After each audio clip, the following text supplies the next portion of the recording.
저희 그 교육 과정에 있는 내용인데 우리 그 경매하시는 분들도 그 절차에 대해서 잘 모르고 계시더라고요. 절차에 대해서.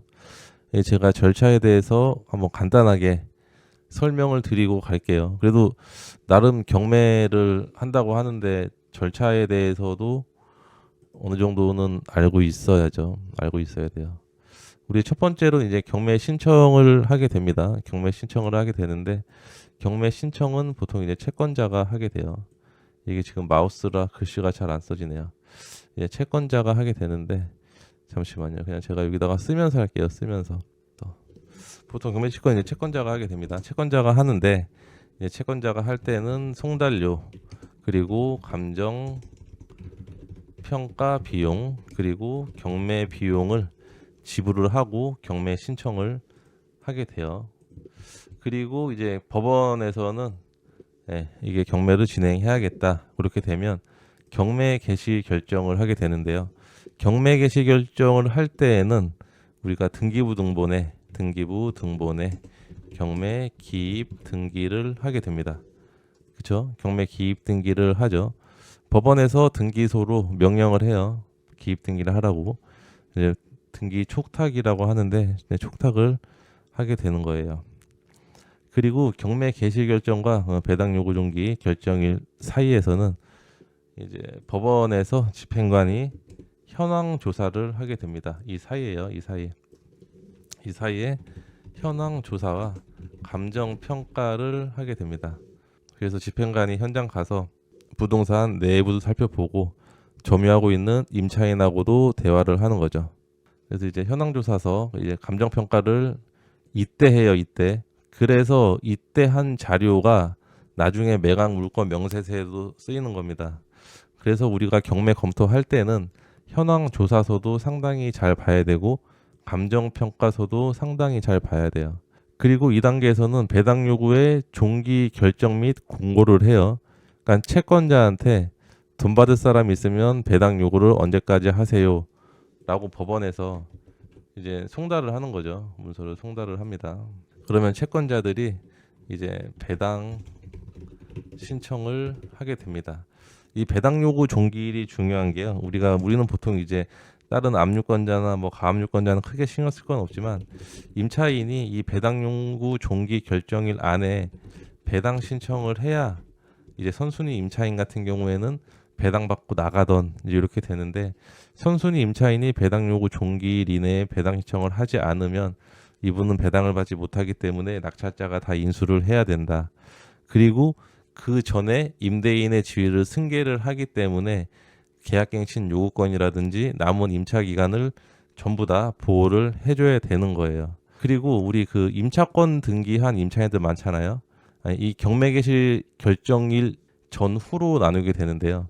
이 전에 등기부 등본에 임차권 등기가 되어 있다. 등기부에 임차권 등기가 되어 있다. 이 전을 얘기하는 거예요. 이 전을. 이 경매 개시 결정 전. 그러면 당연 배당권자. 당연 배당권자입니다. 그래서 이분들은 배당 요구 종기일 이내 배당 신청 안 해도 배당을 받아요. 당연 배당권자. 그리고 이후에 임차권 등기가 되어 있다. 그러면 이분은 배당 신청을 해야 됩니다. 배당 신청. 배당 신청 안 하면 배당 받지 못합니다. 배당 신청 안 하면 배당 못 받아요. 그러니까 우리는 임차인들의 권리 분석을 잘해야 되기 때문에 임차인 위주로 제가 설명을 드리는 거예요. 그리고 이제 여기까지 진행이 됐으면 매각의 준비를 하잖아요. 이 매각의 준비는 어떻게 되냐? 우리 경매 볼 때 가장 중요한 게 뭐죠? 가장 중요한 거. 가장 중요한 게 매각 물건 명세서. 매각 물건 명세서. 매각 물건 명세서는 매각기일 7일 전에 비치를 하게 되어 있습니다. 우리 그 경매 집행관 사무실 가도 비치를 해놓고 있고요. 우리 인터넷으로도 비치를 하죠. 그래서 매각 물건 명세서는 정말 꼼꼼하게 봐야 되는 문서이기는 해요. 매각기일. 이때는 이제 매각기일. 우리 입찰하는 날이죠. 입찰하는 날에도 제가 영상을 만들어서 올려드렸던 적이 있는 것 같은데 저 같은 경우에는 매각기일 날 아침에 빨리 컴퓨터를 열어서요.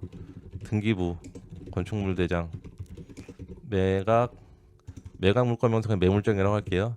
매각문건 명세서 다시 한번 보고요. 이거는 경매 정보지에서 안 봅니다.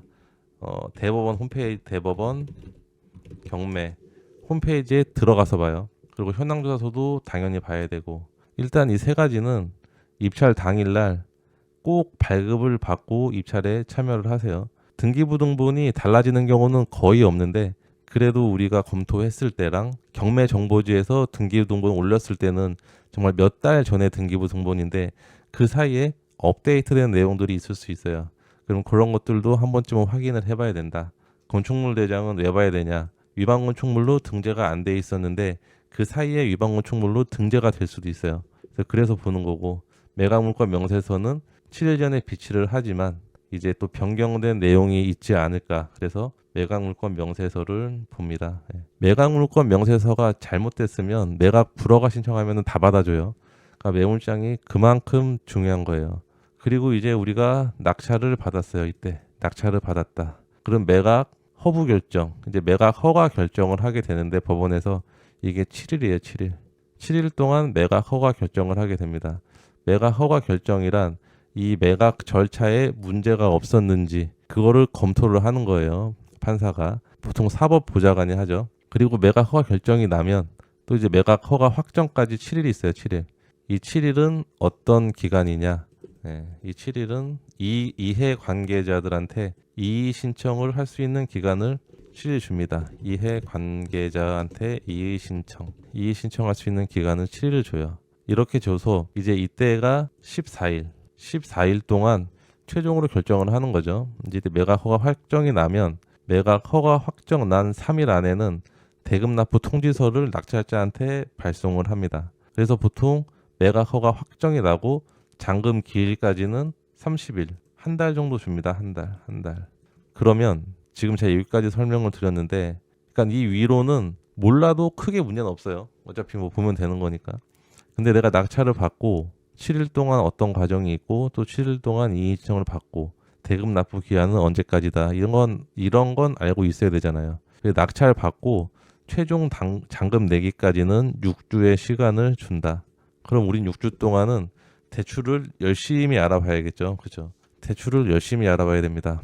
그리고 잔금을 내고 또 이제 배당기일이 한 달 후에 잡혀요. 배당기일은 내가 잔금 내고 30일 후에 배당기일이 잡혀요. 이 배당기일도 상당히 중요합니다. 제가 경매에 이렇게 상담을 하거나 얘기를 해보면 인도명령에 대해서도 많이 얘기를 하는데요. 보통 소유자 같은 경우에는 이 잔금 납부 기일에 잔금 납부하고 바로 인도명령 신청을 해요. 그래도 판사가 받아줍니다. 근데 임차인은 대항력이 있던 없던 점유할 권한이 있다. 이게 대법원 판례에 있어요. 이 내용이. 그래서 임차인들은 이래나 저래나 잔금 납부하고 한 달 동안은 살게 해줘야 돼요. 그래서 이분들이 이제 배당을 받고 나가면 배당날 우리가 명도 확인서를 주고 그분한테 이제 나가라고 하는 거고, 이제 그렇게 되는 거예요. 그래서 임차인 같은 경우에는 어쨌든 한 달을 더 점유하다 보니까 이런 부분의 이자 계산은 하기는 해야 되겠죠. 그 배당기일이 잡히면 배당기일 3일 전부터 인도명령 넣으면 돼요. 3일 전부터. 보통 3일 전부터 넣으면 받아주니까요. 3일 전부터 인도명령 넣으면 된다. 그리고 임차인 보고 먼저 방 빼세요. 그러고 내가 확인하고 명도 확인서를 줘야지. 명도 확인서 주고 언제까지 뺄게요. 그러면 그거는 협의하시면 안 됩니다. 나중에 안 나가면 또 인도명령 해야 되고 강제집행 신청해야 되고 힘들어져요. 그러니까 이 절차로 진행이 되니까요. 낙찰을 받고 내가 6주 후에 잔금을 내고 30일 후에 배당기일이 잡히니까 그때 임차인들 내보내면 된다. 그리고 사실 이때가 제일 바빠요. 다가구 주택 낙찰 받으면. 이 배당기일이라고 치면 배당기일 전후로 일주일 동안이 제일 바쁜 때예요. 보통 이때 이사 다 나가거든요. 10가구면은 7개가 이때 이사 다 나갑니다. 그래서 이때가 가장 바쁘다. 이런 스케줄은 알고 움직이시는 게 좋을 것 같아요. 그러니까 제가 이런 내용들을 전반적으로 뭐 경매에 대한 내용들을 쭉 교육을 하고 있는 거죠. 그래서 관심 있는 분들은 한번 들으러 오시면 좋을 것 같아요. 그리고 이제 요건 아시죠? 우리 잔금 납부기일에 잔금을 안 내면 재매각을 하게 되는데 이때는 보증금 20%, 그렇죠? 보증금 20%. 그리고 유찰되면은 세매각, 저감. 경기 지역은 30%, 서울은 20% 이렇게 저감돼서 나옵니다. 그래서 요거는 이제 그 법원에 따라 다르니까 알아두시면 될 것 같아요.